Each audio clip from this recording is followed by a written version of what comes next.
காங்கிரஸ் முதல் முறையாக கூட்டணியில் கலந்திருக்கிறது. ஏறக்குறைய எப்போ ஆண்டாங்க, காமராஜர் காலத்தில் ஆட்சி அதிகாரத்தில் இருந்தார்கள்.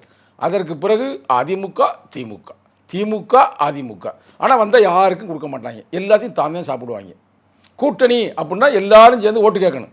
எங்கள் ஓட்டு அவங்களுக்கு, அவங்க ஓட்டு எங்களுக்கு, மேக்சிமம் எங்கள் ஓட்டு அவங்களுக்கு போகும். ஆனால் வெற்றி பெற்ற பிறகு பத்தவில்லை என்றால் எங்களுக்கு எதுவுமே கொடுக்க மாட்டாங்க.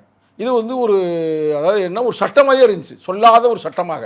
ஆனால் எங்கள் தலைவருடைய கோட்பாட்டை உருவான பிறகு பல பேர் கேட்டாங்க, என்னங்க ஆட்சியிலும் பங்கு அதிகாரத்திலும் பங்குன்னு சொல்கிறாங்க அப்படின்னு போது எங்கள் தலைவர் அன்னைக்கே சொன்னார், தெளிவாக சொன்னார், காலங்கள் சூழ்ந்து வரும், அப்போ தன்னெழுச்சியாகவே கொடுப்பார்கள். இன்னைக்கு கொடுத்துருக்குறாங்க. அந்த வகையில் நாங்கள் ரொம்ப மகிழ்ச்சியாக இருக்குங்க. தலைவர் ஒரு கோட்பாடு சொல்லுவார், கோட்பாட்டுடைய ஒரே கட்சி விடுதலை சிறுத்தைங்க. என்ன கோட்பாடு தெரியுமில்ல? அமைப்பாய் திரளுவோம், திரண்டாம், அதிகாரம் வெல்வோம், அதிகாரம் வென்றிருக்கிறோம். அது மூலம் கேள்விப்பட்டிருக்கீங்களா? அமைப்பாய் திரளுவோம், அங்கீகாரம் பெறுவோம், அதிகாரம் வெல்வோம்னா நடந்து போச்சு.